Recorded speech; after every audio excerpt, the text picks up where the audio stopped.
Good evening, folks, and welcome to a very interesting episode, I guess I could say.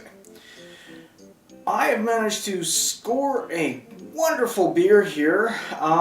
This was actually from where we met up with from Christian. He's supplied us with some beers so that we can do some reviews. And these are not any ordinary beers. These are some good craft beers. We also have new glasses from him as well. So welcome. We've got more stuff here that I just don't know what to say. Thank you. Thank you ever so much for this. This is awesome. So let's look at the beer we have.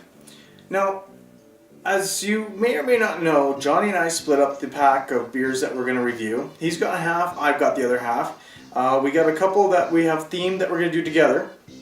Now, what we are going to do is we're going to do some separate ones because we're going to try and keep the content coming out one way or another for you guys. You know, might have some Easter eggs here and there. What are those Easter eggs? Well, you have to hop on down and find out. However, what we've got tonight is a very, very interesting beer. Now, if you read up on our Facebook page, you would have found out that we tried a different beer from this company.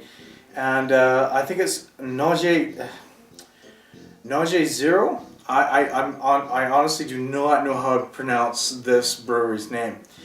I've never heard of this brewery until last Friday, where we tried their peated beer, and I found it absolutely disgusting, but that's just me. And this one's name is Aurora, Australis. Now, this actually is a very unique beer. I will show you here, but I'm also going to put a picture up over here about it. And what we have is an intercontinental and transquadral quadruple aged at sea with Australian red wine barrels. So basically they brewed the beer, put it into red wine barrels, and then shipped it off while it was still aging to the Netherlands, if I remember correctly. So here's the other part of the write-up about it. In Norwegian tradition, alcoholic beverages are sent across the globe to benefit from the temperature variations one experiences when crossing the equator. This beer was brewed at Bridge Road Brewers in Beechworth, Australia. Maturation took place in red wine barrels on its journey to Norway. Blending and packaging was carried out by Nøgne Zero, or Nøgne.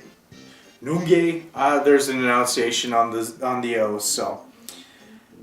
So yeah, it went halfway around the world to actually just be brewed, pretty much. So let's crack this open and find out what it's like, shall we? Oh crap. Well, that answers that.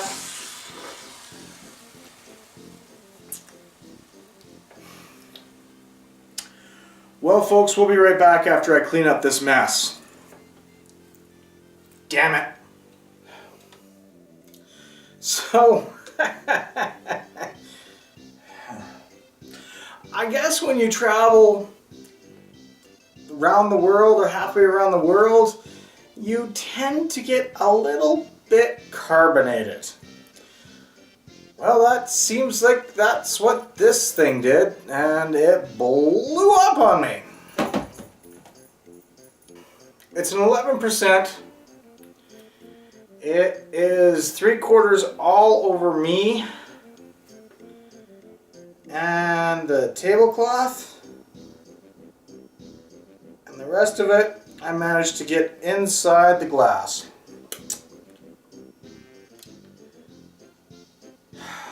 So as you guys are laughing your ass off at that, let's continue on, shall we?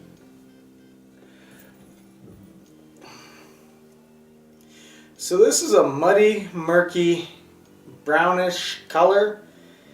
It's very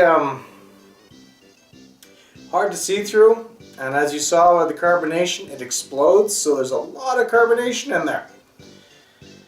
I swear I did not shake it. It was in my fridge for the longest time. It really didn't do a lot of movement.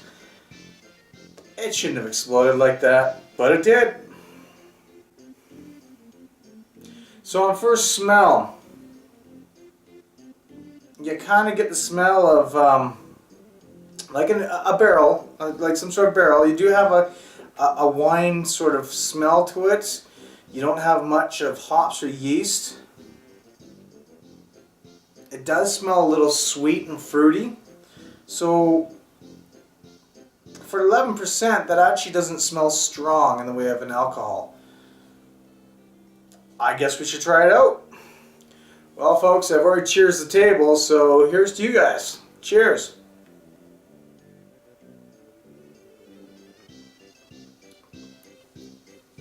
Ooh. Oh, that's gorgeous. Wow. That is absolutely amazing. It kind of tastes like a Trappist beer.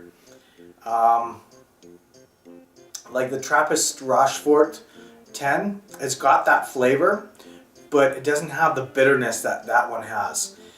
It does have the sweetness of it. You can taste the alcohol involved.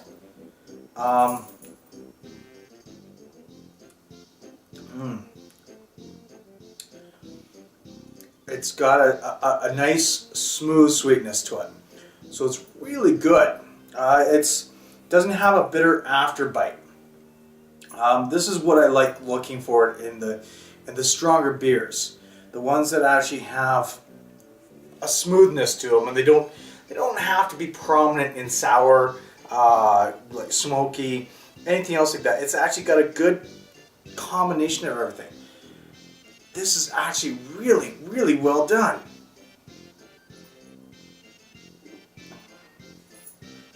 So aside from the carbonation exploding, which could have been my fault, I'll say it might have been my fault, but I'm going to say it's not. This actually is a really, really well balanced drink. If you like a sort of subtle fruit with a pungent sort of alcohol feel to it, it actually does warm up the base of your throat and everything as you swallow. It does feel good. It is actually really well put together. I am really impressed with this beer. Like, I don't know how they managed to do it, but wow, you have that long in a wine barrel, and you really have a good combination. I wasn't expecting this. The whiskey ones usually have more of a sour taste to them. This has more of a sweet one because of the grapes that have probably been aligned with in the barrels, and it really does come out in the beer.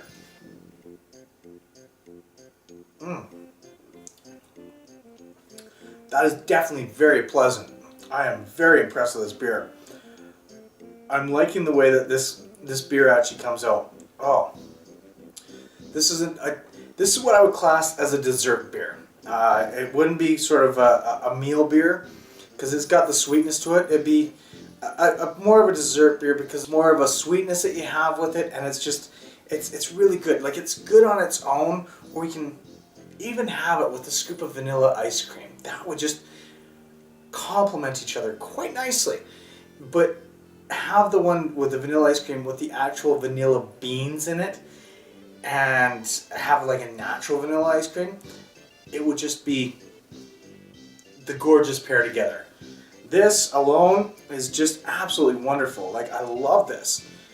I hope that you guys, if you guys find this, that they don't explode on you like this one did. I would love to have more of this. This is actually really, really good. As you know, it does have a lot of high carbonation in it, but it seems to be going down. And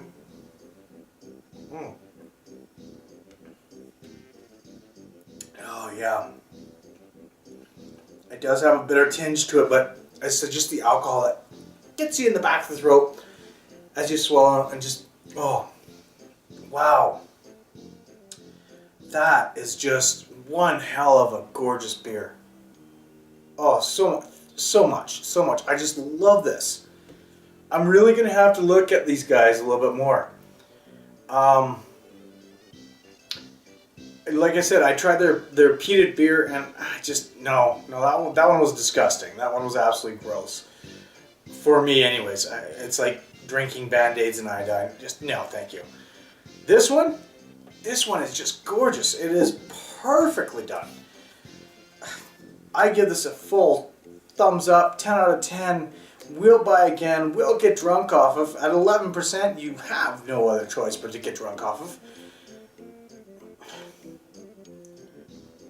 I imagine that the salt air and everything may get inside the barrels and help with the combination. If it does, wow. If it doesn't, now you know.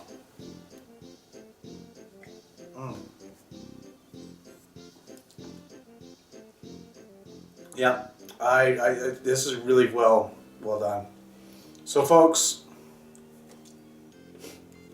if you ever find this, Aurora, Australis, get it. Honestly, get this beer. If you love just like a fruity, pungent, alcoholic, but smooth taste, which has the smells of sort of like the grapes of a wine flavor, get it. Really do. Like you would really enjoy this. This, like I said, it reminds me of a tapas beer. Just a little bit off to the side with the red wine, but it's still absolutely wonderful. So folks, I've been PK. This has been the booze that I wanted to review. I'm glad I did because wow, that's gorgeous. I think I'm going to go sit down and finish this off now. Have a good night, folks. We'll see you next time.